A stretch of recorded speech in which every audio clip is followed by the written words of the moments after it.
एक भाई ने पूछा सर इंपॉर्टेंट क्वेश्चन बताओ प्लीज।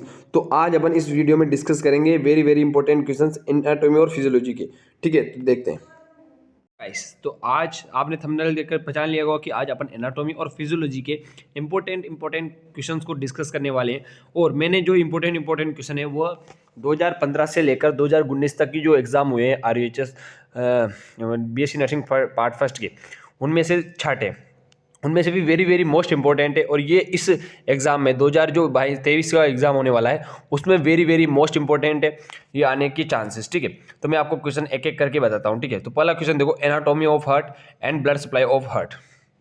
यानी मैं इसका मतलब ये है कि हार्ट तो आपको पढ़ के ही जाना है। Heart very very most important, heart के बारे में क्वेश्चन पूछेगा वो। तो एक तो हार्ट की एनाटॉमी और ब्लड सप्लाई, ये वेरी वेरी इंपॉर्टेंट है। इसका क्वेश्चन ऐसे भी आता है, स्ट्रक्चर ऑफ द हार्ट। इसका क्वेश्चन कैसे आ सकता है, स्ट्रक्चर ऑफ द हार्ट भी आ सकता है, तो वो भी आपको याद रखना पड़ेगा। और एक याद रखना है यूट्रस, एक याद रखना है स्टोमक। यूट्रस, ओवेरी, ये रिप्रोडक्टिव सिस्टम के मेन क्या है, ऑर्गन है। इनका आपको पता होना चाहिए इनके बारे में, उनको आपको पढ़ के जाना है एग्जाम से पहले।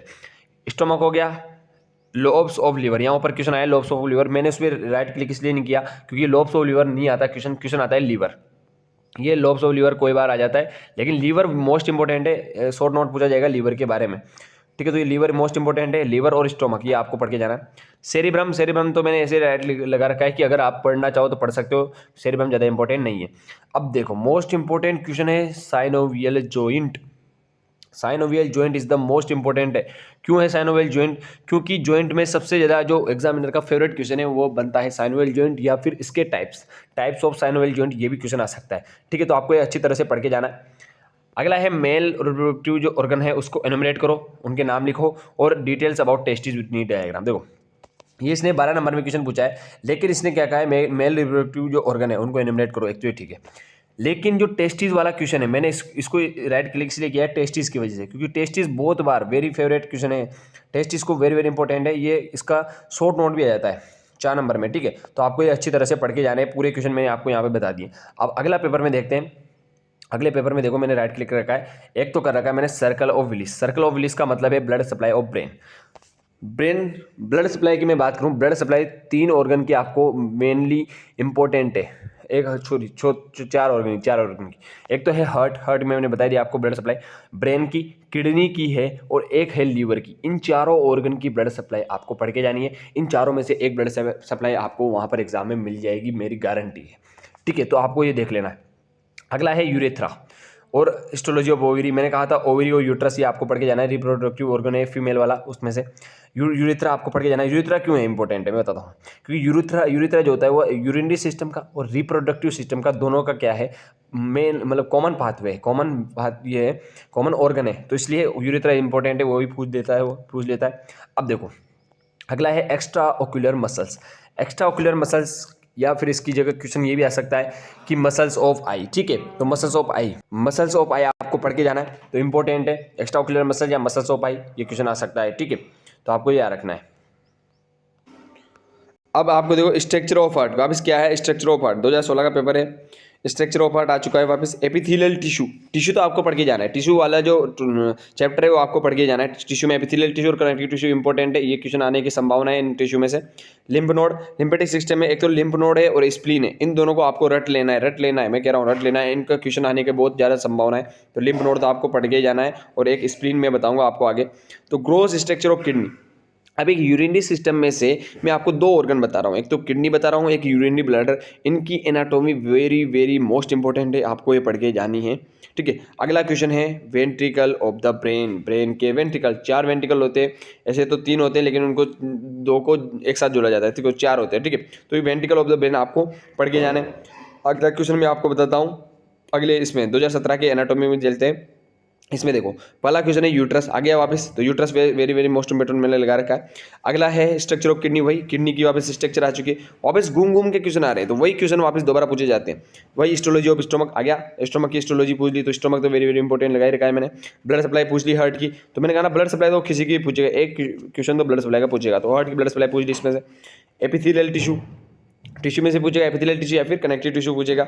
अब देखो लिम्फ नोड और जो स्प्लीन है वो इंपॉर्टेंट है, मैंने कहा था लिम्फेटिक सिस्टम में से, तो ये दोनों आपको पढ़ के जाने हैं। साइनोवियल जॉइंट वापस आ चुका है, तो जॉइंट में से तो आपको साइनोवियल जॉइंट ही पढ़ लेना है और जॉइंट पढ़ने की जरूरत नहीं है आपको, ठीक है। अब अगले पेपर में चलते हैं, 2018 का पेपर देखते हैं। 2018 के पेपर में क्या है देखो, इसमें है एनलिस्ट द ऑर्गन ऑफ असेसिव डाइजेस्टिव ऑर्गन। एनलिस्ट जो एनलिस्ट करने वाला क्वेश्चन अगर पूछ सकता है तो आपको एनलिस्ट वाले जितने भी चैप्टर है उनको एनलिस्ट वाले जो हैं, मतलब आगे की जो एनलिस्ट करते हैं अपन जो उनके ऑर्गन को, वो आपको पढ़ के जाने सारे जो सिस्टम के, ठीक है। और structure and liver in detail, liver को आपको पढ़ना है, तो लीवर और स्टोमक मैंने इंपॉर्टेंट बताया रहेगा कि लीवर स्टोमक पढ़ के जाना है आपको। और मसल्स ऑफ रेस्पिरेशन आपको पढ़ना है, ग्रोथ एनाटॉमी ऑफ हार्ट पढ़ना है, हार्ट की एनाटॉमी वापस आ गई।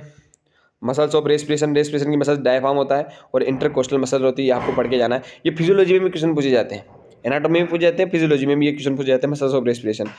और एक आपको रखनी है, किडनी तो है ही सही, किडनी है, स्किन भी रखना है, स्किन देखना, स्किन भी आपको देखना, मतलब सेंस ऑर्गन ना, सेंस ऑर्गन में एक तो ये स्किन यहाँ रखना है आपको, आइज और ईयर, इनको भी पढ़ के जाना है आपको, ठीक है। थोड़ा थोड़ा पढ़ लेना है, ज़्यादा पढ़ने की जरूरत भी नहीं है इनके। तो पेनक्रियाज है, किडनी है और स्प्लीन है, स्प्लीन आ गया, तो मैंने कहा ये स्प्लीन, पेनक्रियाज, किडनी, ये आपको पढ़ के जाना है। अब मैं बताता हूँ अगला। अगला देखो, आपको जो एंडोक्राइन सिस्टम है उसमें से थायराइड ग्लैंड पढ़ के जानी है। Thyroid gland very very most important है। मसल्स ऑफ आई की मसल्स पढ़ के जानी है। और क्रेनियल नर्व्स, मैं बताऊँ नर्वस सिस्टम में से इंपॉर्टेंट जो एनाटॉमी में, या तो ब्रेन और स्पाइनल कॉर्ड पूछेगा वो, मैंने आपके ब्रेन स्पाइनल कॉर्ड नहीं लगाएंगे इंपॉर्टेंट, ब्रेन और स्पाइनल कॉर्ड, ये ब्रेन एंड स्पाइनल कॉर्ड की, ये देखो डिस्क्राइब ग्रोथ एनाटॉमी 12 नंबर का क्वेश्चन। तो आपको स्पाइनल कॉर्ड और ब्रेन को पढ़ के जाना है और उसके अलावा क्रेनियल नर्व्स को पढ़ना है, बस इतने से में काम हो जाएगा आपका पूरा पेपर कंप्लीट, ठीक है। तो ये क्वेश्चन मैंने जो जो बताए हैं, अगर आप इनको पढ़ के जाते हैं तो आपको बैक आने की चांस बहुत ही कम है, आपके बैक नहीं लगेगी, ठीक है। अब मैं फिजियोलॉजी के क्वेश्चन बताता हूँ आपको, ठीक है। अब फिजियोलॉजी में देखो, फिजियोलॉजी में blood pressure, define blood pressure, right in detail the factor regulating BP. तो बीपी तो आपको पढ़ के ही जाना पड़ेगा, बीपी वेरी वेरी इंपॉर्टेंट है और ये फेवरेट क्वेश्चन भी एग्जामिनर का, तो बीपी आपको पढ़ के जाना है। बीपी के अलावा आप देखो oogenesis और स्पर्मेटोजेनेसिस, ये भी आपको पढ़ के जाना पड़ेगा, oogenesis और स्पर्मेटोजेनेसिस। एक्शन और इन इंसुलिन और ग्लूकागॉन, तो दो हार्मोन है पेनक्रियाज के फंक्शन में भी आते हैं, तो इंसुलिन आपको पढ़ के जाना है, इंसुलिन वेरी वेरी इंपॉर्टेंट है। अगला क्वेश्चन है function of neuroglia and neurons और न्यूरोग्लिया, ये भी आपको पढ़ के जाना है। Physiology of blood coagulation, mechanism of urine formation, इन दोनों क्वेश्चन को तो छोड़ना ही नहीं है, भले कुछ मत पढ़ो लेकिन इन दोनों क्वेश्चन को पढ़ो, ये वेरी वेरी मोस्ट इंपॉर्टेंट है। ये क्वेश्चन अगर वो देगा ही देगा, मतलब मैकेनिज्म ऑफ यूरिन फॉर्मेशन ये 4 नंबर में दे रखा है यहाँ पे, ये 12 नंबर में भी क्वेश्चन आता है, ठीक है। तो ये आपको याद रखना है, एक तो मैकेनिज्म ऑफ यूरिन फॉर्मेशन और फिजियोलॉजी ऑफ ब्लड कोगुलेशन, ये दोनों क्वेश्चन आपको वेरी वेरी मोस्ट इंपॉर्टेंट है, पढ़ के जाने पड़ेंगे, ठीक है। अगला देखो, मैंने थर्मोरेगुलेटरी मैकेनिज्म, ये मैंने आपको वीडियो डाल रखा है, मैं डिस्क्रिप्शन में भी डाल दूंगा, इसको आपको देख लेना है, ये बहुत इंपॉर्टेंट क्वेश्चन है, ये 12 नंबर में क्वेश्चन पूछा है, 4 नंबर में क्वेश्चन पूछा जाता है, ठीक है। मैकेनिज्म ऑफ हियरिंग, जो हियरिंग की मैकेनिज्म है वो भी आपको पढ़ के जानी है। अगला है mechanism of muscles contraction, muscles कैसे कॉन्ट्रैक्ट होती है, तो ये भी आपको पढ़ के जाना है, ये मोस्ट इंपॉर्टेंट क्वेश्चन मैंने आपको यहाँ पर बता दिए। अगला क्वेश्चन, अगले क्वेश्चन पर जाते हैं। अगला ये आ गया थर्मो रेगुलेशन, क्या आ गया थर्मो रेगुलेशन में कुछ नहीं, थर्मो रेगुलेशन जो होता है वही टेम्परेचर रेगुलेशन कैसे होता है, मैंने आपको वीडियो डाल रखा है, मैं डिस्क्रिप्शन में भी डाल दूंगा, इस वीडियो को आपको पढ़ के जाना है, इस वीडियो को देख के जाना है। और आपको अगर आपके पास नोट्स है तो आप उनसे पढ़ सकते हैं। फिजियोलॉजी ऑफ विजन की कैसी फिजियोलॉजी, तो physiology of vision and physiology of hearing, ये आपको पढ़ के जाना है। सेंस ऑर्गन्स में आता है इंसुलिन, वापस इंसुलिन आ गया। फैक्टर अफेक्टिंग बीपी तो पूछेगा ही सही। एक है मेंस्ट्रुअल साइकिल की मैंने वीडियो डाल रखी, वो भी मैं डिस्क्रिप्शन में डालूंगा, वो भी आपको पढ़ के जाना है। ब्लड कोगुलेशन आ गया ना वापस, तो ब्लड कोगुलेशन भी वेरी वेरी इंपॉर्टेंट है, ये भी बहुत बार पूछा जाता है। अगला क्वेश्चन देखो, अगला है इरिथ्रोपोइसिस का भी मैंने वीडियो डाल रखा है, मैं डिस्क्रिप्शन में डाल दूंगा, इसको भी आपको क्या करना है, बढ़िया पढ़ के जाना है। 12 नंबर का क्वेश्चन आता है, तो आपको पढ़ के जाना है इरिथ्रोपोइसिस। गैस एक्सचेंज नहीं है, गैस एक्सचेंज बहुत ज़्यादा बार पूछ लिया, अब नहीं पूछेगा। फंक्शन ऑफ स्पाइनल कॉर्ड का फंक्शन स्पाइनल कॉर्ड का फंक्शन क्या है, रिफ्लेक्स करना, तो रिफ्लेक्स आपको पढ़ के जाना है, रिफ्लेक्स से भी क्वेश्चन आता है। oogenesis वापस आ चुका है, मैकेनिज्म ऑफ यूरिन फॉर्मेशन आ गया वापस। अब देखो, डाइजेस्टिव सिस्टम में से मैंने आपको बताया था कि स्टोमक और लीवर तो है इसे, उसके अलावा आपको स्मॉल इंटेस्टाइन की, एक तो हिस्टोलॉजी, स्मॉल इंटेस्टाइन की क्या हिस्टोलॉजी, और उसका डाइजेशन और एब्जॉर्प्शन कैसे होता है, तो वो आपको पढ़ के जाना है स्मॉल इंटेस्टाइन में, वेरी वेरी मोस्ट इंपॉर्टेंट है, ये पूछ सकता है वो, ठीक है। Function of neuron in neuroglia 2 बार आ गया, फिजियोलॉजी ऑफ ब्लड कोगुलेशन 2 बार आ गया, मेंस्ट्रुअल साइकिल 2 बार आ गया, तो ये मेंस्ट्रुअल साइकिल भी आपको पढ़ के जाना है, फिजियोलॉजी ऑफ ब्लड कोगुलेशन पढ़ के जाना है, ठीक है। तो ये रखना है इंपॉर्टेंट क्वेश्चन है। अगला क्वेश्चन देखो, प्रोसेस ऑफ ब्लड कोगुलेशन आ गया 2 बार, ये आपको याद रखना है। स्पर्मेटोजेनेसिस और oogenesis मैंने कह दिया। और वेंट्रिकल ऑफ द ब्रेन के अलावा सेरिब्रो स्पाइनल फ्लूइड CSF पढ़ के जाना है आपको, इंपॉर्टेंट है। अगला देखो, mechanism of urine formation, physiology of muscle contraction, regulation of body temperature. Regulation of body temperature के नाम से आपके क्वेश्चन है, यहाँ पे आया है थर्मो रेगुलेशन, और यहाँ पे आया है इधर 12 नंबर का थर्मो रेगुलेटरी मैकेनिज्म।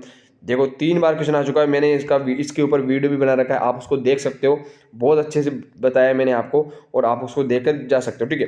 तो बहुत इंपॉर्टेंट क्वेश्चन है, वेरी वेरी। बॉडी टेम्परेचर कैसे रेगुलेट होता है पूछा है। ये फंक्शन भी है, हाइपोथैलेमस का फंक्शन भी है, तो हाइपोथैलेमस के बारे में भी आपको याद होना चाहिए, ठीक है। अगला देखो, कार्डियक साइकिल और फैक्टर अफेक्टिंग बीपी। वही बीपी के बारे में तो क्वेश्चन पूछेगा ही सही वो। एक कार्डियक साइकिल आपको पता होना चाहिए, और एक इम्यूनिटी के बारे में भी पूछ लेता है वो क्वेश्चन। तो इम्यूनिटी आपको जो माइक्रोबायोलॉजी है उसमें बताई गई होगी, तो उसमें भी आता है, और इम्यूनिटी का क्वेश्चन आपके बायोकेमिस्ट्री में भी आता है। तो इम्यूनिटी अगर आप पढ़ लेते हो तो 3 जो आपके सब्जेक्ट है उनके कब क्लियर हो रहे हैं। इम्यूनिटी आपके 3 सब्जेक्ट के क्या हो रहे हैं, टॉपिक का क्लियर हो रहा है, तो इम्यूनिटी आपको पढ़ के जाना है, इंपॉर्टेंट है, ठीक है। एनाटॉमी के हिसाब से भी, माइक्रोबायोलॉजी के हिसाब से भी, और बायोकेमिस्ट्री के हिसाब से भी इंपॉर्टेंट है।